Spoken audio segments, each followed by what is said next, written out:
the other thing about criminal monetary schemes, whether it be mail fraud, wire fraud, you know, a Ponzi scheme, yeah. you know, college admissions, all this kind of thing. Part of the thing is how much you can pay back. Now, that's why it is like what you mean when you're caught. Yes, but you know how these bitches, they're always talking about bringing receipts. Oh, I got receipts. I'm always like, why are you saying you have receipts? We have it on tape, but you don't. We see it. But anyway, yeah, you need a receipt right now, because I don't know if you looked at the cute little section at the bottom of her indictment that says forfeiture. Okay, so in this country, you are allegedly innocent until proven guilty. However, at the bottom of her indictment says that there is a built-in forfeiture to her indictment, which means they are coming for absolutely everything she owns. And even if there's a second section substitute, that even if it's commingled with legitimate assets, so somebody must have posted her bond, because there's no cash bail in federal, at least not in New York and California. I don't know. I don't want to lie about Utah. Maybe there's cash bail, but in New York and California, you cannot post cash bail in any federal case, which means you have to come with the deed to a house, some paintings, something that you can put up to say this, you can take this if this person flees, or she wouldn't be out, she'd be in. So because it said forfeiture at the bottom of the indictment somewhere. The federal government has moving vans at her home right now, taking everything until she can prove she repaid for it. And if she can't, they're keeping it. Then that's before. You have to prove it has nothing to do with this other scheme. Absolutely. And I don't know how you prove that. How do you prove, well, this was my criminal money, but this right here, that's my good money, and I bought it with my good money. You don't.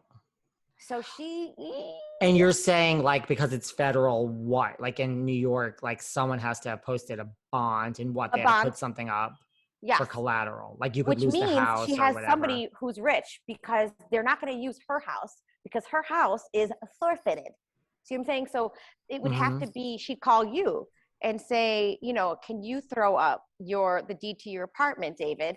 And I swear I'm not going anywhere. I don't know who's doing that for her. Well, maybe her cousin, the filmmaker. I don't know.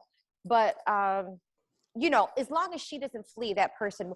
And this is the reason why I think they get their money back. My heart feels like the stories that we're hearing about the bus aren't true, because how is she in and out so quick if she didn't self-surrender? Because you have to negotiate a release. And usually the only way to get out that quick in the feds is if the U.S. attorney and your attorney have already agreed this is what they're offering to secure her release, and they've brought it in. You're saying like the whole timing of, like, she says, girls, I gotta go. Sharif's in the hospital, runs off. They find the bus, they pull over Meredith and whatever, and then she's found. Like the fact that she's out of jail so quickly, you're saying, doesn't make sense. Like they might have had already, like it must be a self-surrender, and they might have already had to negotiate the time. Like that, because I mean, if not, it's really, really quick. You know, it just takes a hot minute to, and also it depends. I guess there's a world where they released her on her own recognizance, but who would do that in a fraud scheme? You know, the feds don't play. They do not play.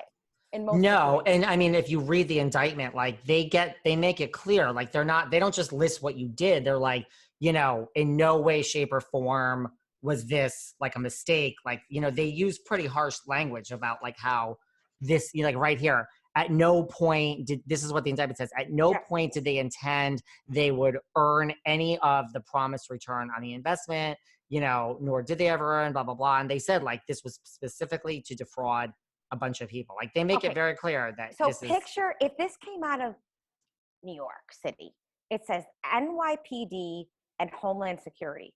So if you want to know my take on the whole thing, you got to picture some old school boiler room, like Ben Affleck sitting in a, that's what I picture.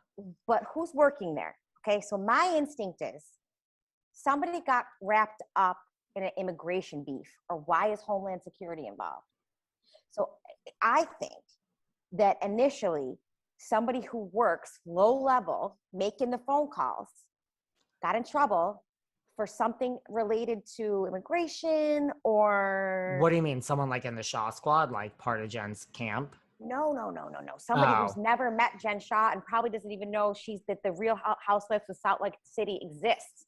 Somebody who's going to work every day, making an honest living, doing dirty work, or knows somebody who is. Which has nothing to do with this scheme. They're the people calling and saying, we have this thing for you. Oh, I see. Right. Because right. They get Homeland like Security involved? they get it like waiting for them it to has say nothing like the immigration has nothing to do with this, but oh, you're not here legally.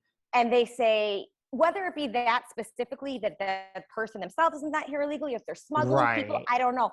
And they say, well, I don't want to do that 10 years and I don't want to get deported, but I know about the scheme. My cousin works at a boiler room that da-da-da-da-da. And then they start cooperating with the government and the case balloons that way. Because at first when I saw Homeland Security, I thought, oh, it's going to be junk bonds in Canada, right? I was like, they're probably going to say that, oh, that's who they're reaching out to. And that's why, because this is me trying to figure out why NYPD and Homeland Security are involved, because they don't trickle down.